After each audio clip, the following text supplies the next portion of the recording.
ఇంకా వీళ్ళు పూజ చేస్తున్నారా, వీళ్ళు ఇంకా యజ్ఞమే చేస్తున్నారా, వీళ్ళు ఇంకా జపమే చేస్తున్నారా? ఆ జపమాలను వదలరా?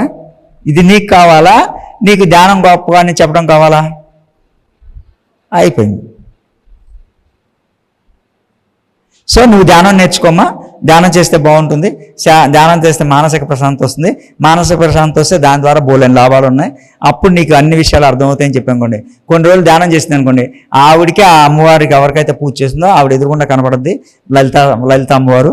అమ్మ ధ్యానం చేయటం కాదు, చక్రాలను అధిరోహించాలంటే లలితా సహస్రనామంలో చూసుకో. చక్రాలు ఉంటాయి, ఆ చక్రాలు అంటే నీలో ఉన్న చక్రాలే. నీ చక్రాలు నువ్వు అధిరోహించమంటే పూజ చేయటం కాదు, సాధన చెయ్యి, నీ చక్రాలు తెలిస్తేనే ఆవిడ చెప్పుద్ది. అయిపోయింది. నీ పని ఆవిడ చేస్తా కదా. నువ్వు ముందే నువ్వు పూజ చేయబాకు, నువ్వు మంత్రం చేయబాకు, నువ్వు జపం చేయబాకు, వచ్చే ధ్యానం చేసి ఏం చేస్తుంది? నువ్వు చెప్పాల్సిందేంటి? ఆ ధ్యానం గొప్పది, ధ్యానం యొక్క గొప్పతనం మాత్రమే చెప్పు. ఓకేనా? ఇంకా నేను బోలని శక్తి క్షేత్రాల్లో ధ్యానం చేస్తున్నాను, అమ్మవారి దగ్గర కూర్చొని ధ్యానం చేస్తాను, శివుడి దగ్గర కూర్చొని ధ్యానం చేస్తాను. కాకపోతే నేను బొట్టు పెట్టుకోను. ఎందుకు పెట్టుకోను అంటే నాకు బొట్టు అవసరం లేదు, నేను సాధన చేస్తాకి వెళ్ళాను. దర్శనం అంటే దర్శనం చేస్తాను, ఎందుకని నేత్రాలకు దర్శనం అవుతుంది కాబట్టి. సుదర్శనం చేస్తాను దివ్యచక్షు ద్వారా. సో ఈ రెండు చేస్తానికి కావాల్సిన ఉనికిని పొందడానికి అక్కడ శక్తి క్షేత్రం కాబట్టి అక్కడికి వెళ్ళి సాధన చేస్తాను, అంతే. అంతకుమించి నేను ఎక్కువ ఆలోచించను.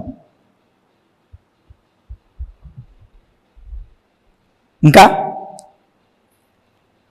ఎందుకంటే నేను ఎప్పుడు నా ఇన్ఫర్మేషన్ చెప్పాలనుకున్నప్పుడు డీప్గా కూర్చున్నప్పుడే మాట్లాడతాను. సజ్జన సాంగత్యం ఎందుకు? సజ్జన సాంగత్యం ఎందుకంటే అన్ని లెవెల్స్లో ఉంటారు. అంటే ఇప్పుడే స్కూల్లో జాయిన్ అయిన వాళ్ళు ఉంటారు, స్కూల్కి వచ్చి కొన్ని నెలలు అయిన వాళ్ళు ఉంటారు, సంవత్సరాలు అయిన వాళ్ళు ఉంటారు, వాళ్ళందరూ ఉంటారు. వాళ్ళందరికీ వాళ్ళకి ఏం కావాలో అది అడిగితే వాళ్ళు నేర్చుకుంటారు, వాళ్ళు ఎదుగుతారు. అర్థమైందా? అది ఇప్పుడు ఆ మేడం అడిగింది కర్మ సిద్ధాంతం, చాలా డెప్త్ సబ్జెక్ట్. ఇది చూశారనుకో మిగతా వాళ్ళందరూ చాలా డెప్త్ అర్థమవుతాయి, కొంత సమయం పడుతుంది మామూలు స్థితిలో ఉన్న వాళ్ళకి. అలాగే విజువలైజేషన్ అంటే వేరే సబ్జెక్టు. ఈ రెండు ఒకటే మ్యాచ్ చేసుకొని విజువలైజేషను ఇది ఒకటే అనుకుంటే మళ్ళీ వేరుగా ఉంటుంది. సో ఇలా మన లైఫ్ని చేంజ్ చేసుకుంటా కావాల్సిన ఇన్ఫర్మేషన్ మీరు అడిగితే మీకు తెలుస్తుంది. అడగండి. అందుకనే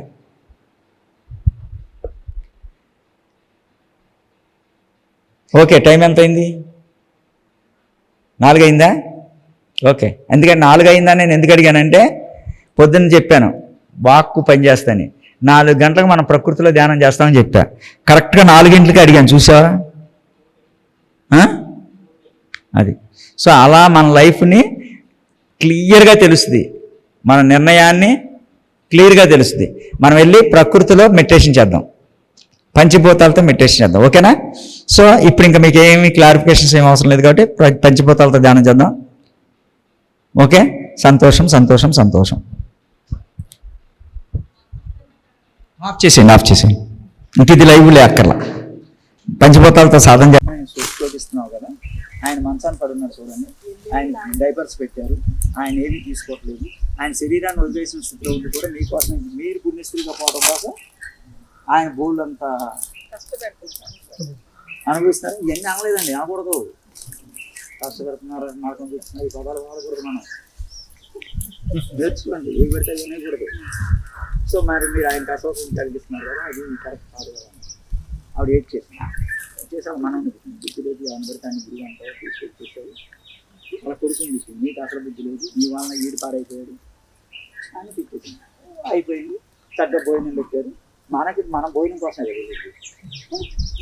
భోజనం చేసిన తర్వాత పావు గంట అయిపోయింది, భోజనం అయిపోయినాక వచ్చింది. ఏమంటే నేను ఏమన్నా అన్నాను మిమ్మల్ని? నన్ను ఏం అనలేదమ్మా అంటే, లేదండి ఇప్పుడు చెప్పండి, మీరు ఇందాక అన్నారు, నాకు అర్థం అవ్వలేదు. అప్పుడు చెప్తాను, మీ వారికి మీరు ఏమైనా చేయగలుగుతున్నారా, మీ వారు ఏమైనా తినగలుగుతున్నారు, మీ చేతి ద్వారా అంత అమ్మగలుగుతున్నారా, మీకు ఒక కొడుకు, మీ వారికి ఏమైపోతుందని కంగారు పడుతున్నారు, మీకున్న ఆర్థికం ఆయన కోసం ఖర్చు పెడుతున్నారు, ఇవన్నీ అనుభవిస్తున్నారు కేవలము మీ వలన. నేను పుణ్యశ్రీగా ఉండాలనే ఒక ఆలోచన వలన ఎంతమందికి అసౌకర్యం కలిగిస్తుంటే అప్పుడు అంది భజగోవిందం చదివానండి, మంచిదమ్మా. మరి భజగోవిందం ఏం చెప్పాడు? దేహాన్ని దేవాలని జీవుడు అని చెప్పినప్పుడు దేహాన్ని ఎంతవరకు చూడాలి, అంతవరకు చూడాలి కదా. మరి మీరు ఆ దేహాన్ని ఎంతవరకు చూస్తున్నారు? పవిత్రత అంటే ఓన్లీ పుణ్యస్త్రీని పవిత్రతను ఎలా చూస్తున్నారు? అప్పుడు చెప్పారు.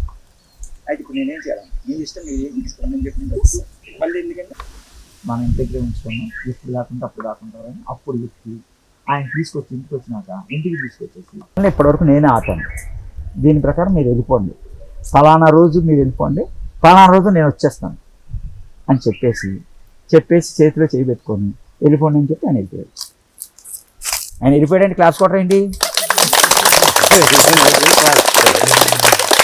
షాక్ లో ఉన్నారు అని ఎంత విషయం.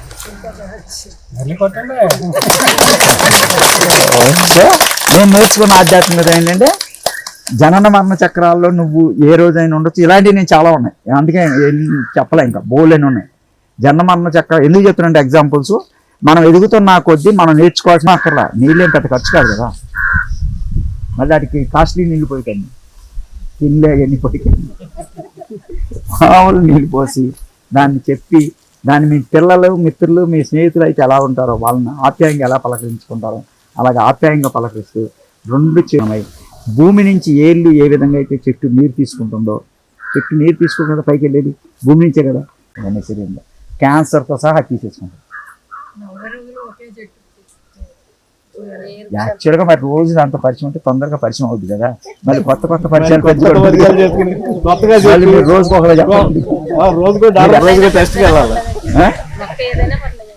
జనరల్గా అయితే కొబ్బరి చెట్టు మంచిది మేడం, కొబ్బరి చెట్టు ఫాస్ట్ కవర్ అవుతుంది. ధ్యానం వైపుకి ఎదగాలంటే మాత్రం వాళ్ళ చెట్టు కానీ మరి చెట్టు కానీ వీళ్ళు ఆధ్యాత్మిక ఎదుగుతారు.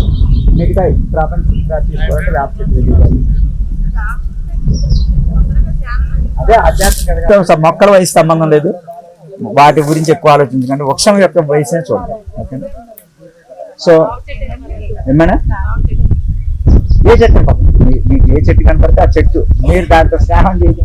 మీకు నచ్చినట్టు స్నేహం చేయండి మేడం. నేను నల్లదాంతో స్నేహం చేస్తాను, నల్లదాంతో చేయమంటారు కానీ ఎర్రదాంతో మీరు మెడలో ఉంటున్న తాళి బొట్టు నాలుగు